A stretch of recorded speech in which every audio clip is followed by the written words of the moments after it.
E aí galera, como é que vocês estão? Eu sou o Gabriel da Charru Cursos e bora então para a nossa terceira aula do curso de Vray Next para SketchUp. Nessa aula aqui a gente vai falar sobre o nosso Frame Buffer, a janelinha de visualização do Vray. Apesar de a gente usar ele o tempo inteiro, já que é nele que os nossos renders aparecem, muita gente acaba deixando passar batido algumas funções muito importantes que ele tem e que podem otimizar bastante o nosso trabalho. E é por isso, claro, que eu vim trazer aqui para vocês esse tutorial completo sobre o nosso Frame Buffer. E se você está vendo esse vídeo pelo YouTube, não esquece de se inscrever no nosso canal e também de ativar o sininho para ser avisado quando as próximas aulas do curso saírem, beleza? Então agora sim, vamos lá! Estamos aqui então com o nosso arquivo aberto, vou deixar o link dele para download aí na descrição do vídeo para vocês. Já estou também com o nosso Frame Buffer, a nossa janelinha de visualização aberta aqui, e vamos começar conversando sobre as funções que a gente vai encontrar na nossa barrinha superior, iniciando por esse carinha do lado esquerdo que está com o nome de RGB Color. Que desgrama que é isso? Vamos clicar aqui em cima e ele vai expandir, e vocês vão ver que já de cara tem duas opções. A primeira, que é o próprio RGB Color, é nada mais do que a imagem do nosso próprio render. Então, essa imagem que vocês estão vendo aí é o nosso RGB Color. Agora, quando eu clicar aqui nesse carinha de baixo, que é o Alpha, vocês vão ver que ele vai mudar a imagem para essa outra em preto e branco. O que é essa imagem? Não vou entrar em muitos detalhes aqui sobre o Alpha especificamente, mas na verdade o que acontece é o seguinte: sempre vai aparecer aqui no topo pra gente a imagem do render, e abaixo aqui do RGB Color podem aparecer várias outras opções que são os nossos Render Elements. E o que são esses Elements? São imagens que a gente vai poder utilizar durante a pós-produção. A gente vai falar muito mais sobre eles, inclusive no nosso curso gratuito de pós-produção. O link também está na descrição do vídeo para vocês aí. Então vai ser sempre assim. Aqui em cima a gente tem a nossa imagem e abaixo dela a gente vai encontrar todos os nossos Render Elements. Aqui no caso, o único que vem habilitado por padrão é o nosso canal Alpha, que vai ajudar, por exemplo, a você fazer alguma edição no seu BG, lá no seu plano de fundo, beleza? Agora vamos um pouquinho aqui para a direita até esse disquetezinho que contém as opções de salvamento. Vou clicar em cima dele e segurar e vocês vão ver que aparecem para a gente três opções. O que é cada uma delas aí? A primeira é a opção de salvar apenas a imagem que está selecionada aqui nesse nosso seletorzinho. Então nesse caso, se eu estou com o Alpha selecionado, quando eu utilizo essa opção eu vou salvar o meu canal Alpha e não o meu render mesmo que eu queria. Então se eu quero render eu venho aqui, troco para a opção RGB Color e agora sim, quando eu utilizo essa opção, eu vou salvar o meu render na pasta que eu desejar. Então, escolhi aqui a pasta, coloco o nome que eu quero, ok? Então, render aqui, por exemplo, mega criativo, e aqui embaixo a gente pode escolher o formato de imagem, ok? Então, beleza, voltando ali, quais são as outras duas opções que a gente vai ter? Novamente, vou clicar e segurar. Essas outras duas opções são para salvar, além do render ou além da imagem que tiver selecionada aqui, todos os Render Elements que a gente tiver escolhido. Então, no caso, ele tem o Alpha. Se eu clicasse aqui em cima, eu poderia salvar na pasta que eu escolhesse o canal Alpha junto com o meu render. Então, por exemplo, vou clicar aqui e agora realmente vou colocar ali para poder salvar. Vamos aqui até a pasta e a gente consegue ver que ele realmente salvou, além da imagem aqui do nosso render, o nosso canal Alpha também. Voltando aqui então para o nosso Frame Buffer, o que é que vai ser aquela nossa terceira função, essa opção aqui de baixo? Ela é bem parecida com a segunda, ou seja, ele vai salvar para a gente todo mundo que estiver aqui dentro, mas a principal diferença entre elas é que nessa segunda, quando a gente salvou, todos os carinhas que a gente tinha aqui dentro foram salvos de maneira separada, cada um em um arquivo. Já nessa terceira, ele vai fazer exatamente o oposto. Todo mundo vai ser colocado dentro de um único arquivo. Então, clico aqui em cima, a gente vai lá na parte de formatos de imagem e vocês vão ver que dessa vez ele só disponibiliza dois, que são o EXR e esse outro arquivo que é nativo do próprio Vray, ok? Então, se eu salvar aqui, por exemplo, em EXR, vou colocar como render aqui também, só que vou colocar render 2. Voltamos aqui na pasta e vocês vão ver que agora a gente ganhou esse novo arquivo. Então, esse carinha aqui dentro dele contém as mesmas informações que esse aqui e esse aqui tinham de maneira separada. Do lado da opção de salvar, a gente vai ter mais duas opções, a Load Image e também a Clear Image. O que elas vão fazer? Essa aqui vai simplesmente apagar o nosso render. Então, clico aqui em cima dela e vocês vão ver que o nosso render simplesmente foi excluído. E nessa aqui a gente pode carregar uma imagem dentro do nosso Frame Buffer. Então, se eu clicar aqui em cima, vou lá na pastinha que o nosso render está, vou colocar aqui com um tipo de arquivo todos os arquivos de imagem que ele suporta e pego esse aqui e vocês vão ver que a gente conseguiu carregar novamente o nosso render para dentro do Frame Buffer. Logo depois, a gente vai encontrar duas opções bem legais que ajudam bastante a otimizar o nosso trabalho. Primeiro, a opção Follow Mouse, vamos ver o que ela vai fazer. Eu vou minimizar aqui bem rapidinho, vamos voltar até o nosso Asset Editor, ok. E aqui, ó, eu estou com a opção de render interativo desligado e também com a opção de render progressivo desligada. Então, estou utilizando o modo Bucket, vamos renderizar. Vou deixar ele iniciar a renderização normalmente sem utilizar essa opção. Reparem que os buckets estão correndo normalmente. Agora, quando eu ligo ela, os buckets vão passar a seguir a posição do meu mouse. Então, quando eu tiver com essa opção ligada, os buckets, os quadradinhos aqui do render vão sempre seguir a posição que o meu mouse se encontra. Já a opção aqui do lado dela é o nosso Region Render, que vai permitir que a gente renderize apenas uma área da nossa imagem. Então, ó, clico aqui em cima, pego, por exemplo, a área aqui do farol, mando renderizar, e vocês vão ver que o render vai ser calculado apenas naquela região que estava selecionada. Isso aqui é bem bacana, permite a gente otimizar bastante o trabalho. Vamos supor que você está testando apenas o material do vidro ali do farol, você não precisa que o Vray calcule todo o render, que vai demorar um pouco mais. Você pode mandar ele renderizar apenas naquela região que você está testando. Um outro exemplo é quando você já mandou a renderização final fazer, mas um detalhezinho não ficou como você queria, você não precisa renderizar tudo de novo, pode renderizar apenas aquele pedacinho que você queria alterar. E para fechar aqui então os ícones mais importantes da nossa barrinha superior, a gente vai ter essas duas opções no canto superior direito, que são as opções de renderizar e a opção de pausar, de finalizar ali a nossa renderização. Vindo agora aqui para o canto inferior direito, a gente vai conhecer a ferramenta Estampa, que é esse ícone das duas setinhas viradas para baixo. Clico ali em cima e vocês vão ver que ele mostra novos controles para a gente aí. E o que ele vai fazer? A gente pode colocar aqui o texto que a gente quiser para poder indicar alguma informação relacionada a esse render. Então, por exemplo, render detalhe carro. Além disso, eu posso vir aqui, ó, nessa opçãozinha que tem um símbolo de porcentagem. Quando eu clico aqui em cima, ele vai mostrar para a gente outras variáveis que a gente também pode inserir aqui nessa estampa. Então, por exemplo, a versão do Vray que eu estou utilizando e o tempo de render que esse cara durou. Então, ó, clico aqui em cima, por exemplo, com Ctrl para poder selecionar e depois clico no botão de Copy to Stamp. E ele vai colocar essas informações também ali na minha estampa, beleza? Feito isso, ó, eu posso voltar para cá e a gente vai ter junto aqui com o nosso render as informações que a gente quiser. Depois da ferramenta Estampa, agora a gente vai conhecer a ferramenta Histórico, que é simplesmente imprescindível para a gente conseguir trabalhar de maneira realmente otimizada com o Vray no nosso dia a dia. E onde é que a gente consegue encontrar essa opção? O ícone dela é esse H aqui na nossa barrinha inferior. Clico ali em cima e expandiu para a gente essa nova janela no canto esquerdo. E o que é que o histórico vai fazer de fato? Ele vai permitir que a gente salve todos os nossos renders aqui do lado para poder ir comparando eles entre si conforme a gente vai fazendo os nossos testes, as nossas configurações. Então, como é que ele vai funcionar? Vamos até o canto superior esquerdo e clicamos na opção Enable para poder ligar a função histórico. Quando eu faço isso, vai surgir essa nova janelinha aqui. E aqui a gente vai precisar definir algumas coisinhas, como por exemplo, onde a gente quer que os renders que a gente colocar lá no histórico sejam salvos. Para isso, a gente vem aqui nesses três pontinhos, clicamos ali dentro e a gente define a pasta que a gente quer colocar eles. Então aqui, por exemplo, estou numa pasta chamada teste, clico aqui em selecionar pasta e automaticamente todos os renders que eu colocar no histórico vão ser salvos nessa pasta também. Depois disso, qual o peso máximo de arquivo que essa pasta pode ter? Então aqui por padrão, ó, ele está dizendo que é 10.000 megas.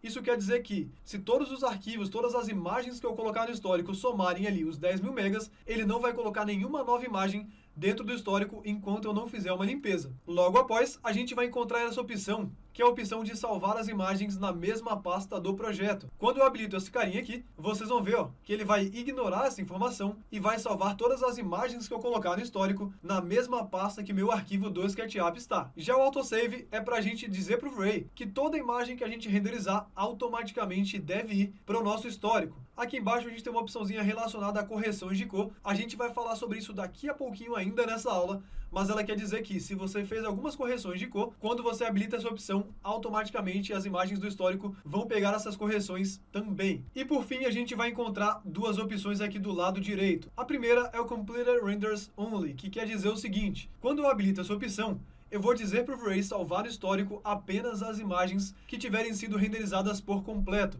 Ela só vai funcionar quando eu estiver utilizando o autosave. Então, ó, cliquei aqui em cima, agora eu posso utilizar essa opção. Por que eu faria isso? Porque se eu não fizer qualquer testezinho de render que eu fiz, e que às vezes eu já parei ele na metade, era bem rapidinho, nem quero salvar no histórico, ele já salvaria automaticamente também. Agora, quando eu habilito essa opção, ele só vai salvar no histórico as imagens que tiverem sido renderizadas por completo. Já o Resize quer dizer que, quando eu tiver vários renders aqui de tamanhos diferentes, quando eu selecionar um deles para poder visualizar no Frame Buffer, o nosso Frame Buffer vai se adaptar ao tamanho dessa imagem. E por fim, as outras duas opções que a gente vai ter são as seguintes. O Clear, quando a gente clicar em cima dessa opção, ele vai limpar completamente o nosso histórico, apagando todas as imagens que a gente tinha nele. E o OK é para simplesmente deixar as informações que a gente tem aqui exatamente como elas estão. E para a gente ver na prática como é que vai funcionar o nosso histórico, vamos fazer 3 renders dessa mesma cena, porém cada um com uma qualidade bem diferente. Então vamos voltar ali no nosso Asset Editor, OK. Voltamos lá nas configurações aqui, ó, na aba Render. E o que eu vou fazer é o seguinte, aqui em qualidade, o primeiro render eu vou deixar com a qualidade no mínimo, bora mandar renderizar. Terminou aqui o nosso render, e como a gente está com a opção de salvamento automático habilitada, ele já salvou no histórico pra gente. Então é exatamente assim que eles ficam no histórico, e vocês já podem ver, ó, que ele também mostra pra gente algumas informações do nosso render, como por exemplo, as dimensões e o tempo que ele levou para renderizar. Feito isso, vamos voltar aqui então, e eu vou colocar agora a qualidade aqui no médio. E bora renderizar mais uma vez. Terminou aqui, ele já salvou também. A gente já consegue ver, ó, que o tempo de render foi bem maior. A primeira estava com 3 segundos e a segunda ficou com 16 segundos. E agora, para finalizar, vamos colocar a qualidade lá no máximo e mandar o último render aí. Agora sim terminou o terceiro render e vamos dar uma olhada então nessas configurações aqui de cima que a gente tem. A primeira seria a opção de salvar no histórico. Então, se não fosse o caso de nosso render já ser salvo automaticamente, se a gente não tivesse habilitado aquela opção, a gente clicaria aqui na opção de salvar esse render no histórico para poder ele aparecer por aqui. Já a segunda opção é a opção de fazer exatamente o contrário, carregar uma imagem do histórico aqui no nosso Frame Buffer. Por exemplo, esse aqui foi o nosso último render. Se eu quiser carregar o primeiro no Frame Buffer, eu seleciono ele e clico em cima dessa opção e vocês vão ver, ó, que a imagem ali já mudou. Quero voltar para aquele terceiro, mesma coisa, e agora ele já mudou novamente. Depois dessa opção é o ícone aqui para remover uma imagem do histórico. Então, se eu quero pegar, por exemplo, a imagem do meio e remover, clico em cima dela, seleciono o xizinho, e ela foi apagada do nosso histórico ali. Vindo agora aqui para cima, a gente vai encontrar 4 opções de comparação. Como assim? Vamos pegar, por exemplo, essa primeira imagem aqui, que é aquele render que a gente fez com a qualidade bem mais baixa. Cliquei em cima dele e vou clicar em cima da opção A para dizer que ele é o render A. Depois disso, seleciono a segunda, que a qualidade estava lá em cima, e dizemos para o V-Ray que ela é a imagem B. Então clico aqui em cima e ele já colocou aqui do lado para a gente que esse é o render A e esse é o render B. Além disso, a gente já vê aqui no meio do nosso Frame Buffer que ele acrescentou essa barrinha e a gente pode clicar em cima dessa barrinha, ó, e arrastar para os lados para a gente ver cada uma das imagens aí. Então aqui do lado esquerdo a gente tem o render A e aqui do lado direito a gente tem o render B e a gente pode arrastar para comparar. Então assim, por exemplo, ó, fica bem fácil da gente ver que na imagem A, que foi bem mais rápida, a qualidade estava bem mais baixa, estava mais cheiona de granulado, e já na imagem B, o nosso render ficou bem mais limpo com uma qualidade realmente mais legal. Além disso, a gente vai encontrar ali também algumas outras opções que são o seguinte. Aqui mesmo nesse AB aqui de cima, no canto esquerdo, eu clico em cima dele e eu posso trocar a comparação de horizontal para vertical. Então, ó, quando eu coloco aqui em vertical, ele dividiu agora em cima e embaixo. Então eu arrasto aqui para cima e para baixo para poder ver cada um deles. Voltamos ali para outra opção. Eu particularmente uso mais essa aqui, acho mais confortável. E depois disso a gente vai ter também esse outro carinha aqui que é para inverter os lados. Então, ó, nesse momento aqui a gente tem o render A do lado esquerdo e o render B do lado direito. Quando eu clico aqui em cima, ele vai simplesmente remover, ou melhor, inverter as posições dos nossos renders ali. E para poder fechar aqui o histórico, a gente tem também essa opçãozinha aqui dos Settings. Quando a gente clica ali em cima, a gente pode acessar aqui o nosso History Settings, aquelas configurações que a gente já tinha feito para o nosso histórico aí. E para fechar então aqui a nossa aula sobre o Frame Buffer, vamos falar sobre uma opção que é muito importante do Frame Buffer, que é a nossa janela de correção de cores. Onde é que a gente vai encontrar? É o primeiro ícone aqui no canto inferior esquerdo do Frame Buffer, que o nome dele é exatamente Show Corrections Control. Clico ali em cima e ele vai expandir essa janela pra gente, dessa vez do lado direito. E o que é que a gente vai fazer aqui? Essa janela possui alguns controles bem legais de edição de imagem, que permitem a gente fazer algumas correções que a gente só teria como fazer em software de edição como o Photoshop, por exemplo. Então, ó, vamos ver aqui em cima, a primeira aba é a aba de exposição, e aqui vocês vão ver que eu tenho alguns controles. Para qualquer uma dessas correções funcionarem, eu preciso habilitar elas no canto superior esquerdo. Então, ó, clico aqui em cima, habilitei, e vocês vão ver, por exemplo, que na aba de exposição, eu vou ter 3 controles, o Exposure, o Highlight Burn e o Contraste. Como é que vai funcionar? A exposição é o quão clara ou quão escura está a minha imagem. Se eu puxo aqui para a esquerda, vocês vão ver que eu consigo escurecer o meu render, e se eu puxo para a direita, eu consigo clarear também o meu render diretamente aqui no nosso Frame Buffer.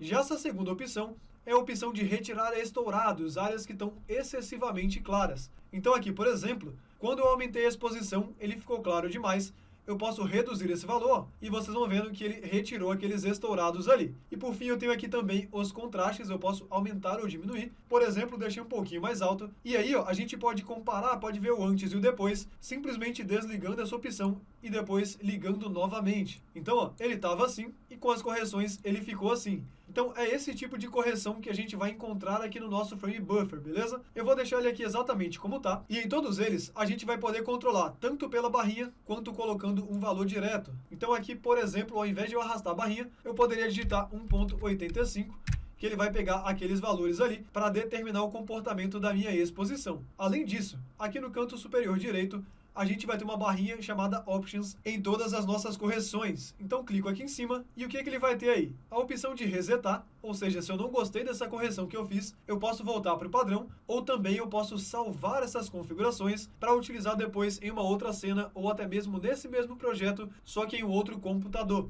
Se eu clicar aqui em cima, ó, ele vai pedir para eu escolher a pastinha ali e vocês vão ver que ele salva com esse tipo especial de arquivo nativo aí do nosso Vray. E para poder carregar esses arquivos, é só vir na opção que fica logo abaixo, que é o Load Preset, ok? E além disso, para poder fechar, a gente tem também a opção Globals, que é onde a gente pode salvar ou carregar todas as correções de cores que a gente fez de uma única vez. Então, por exemplo, aqui, ó, se eu fiz correções de exposição, balanço de branco, níveis, curvas, eu posso salvar todo mundo de uma vez, clicando aqui em cima e selecionando a opção Save. E para poder carregar, é só clicar em cima da opção Load, beleza? Essa aula, então, é isso aí, galera. E fazendo aqui um breve review de tudo que a gente aprendeu, nós começamos falando sobre as opções que ficam lá no canto superior do nosso Frame Buffer. A opção de selecionar os canais, salvar o render, carregar e até mesmo opções bem interessantes, como de fazer os buckets seguirem ali a posição do nosso mouse e também de renderizar apenas uma região da nossa cena. Além disso, conhecemos também a ferramenta de estampa, que permite a gente adicionar algumas informações diretamente no nosso render, como por exemplo, algum texto que a gente quiser,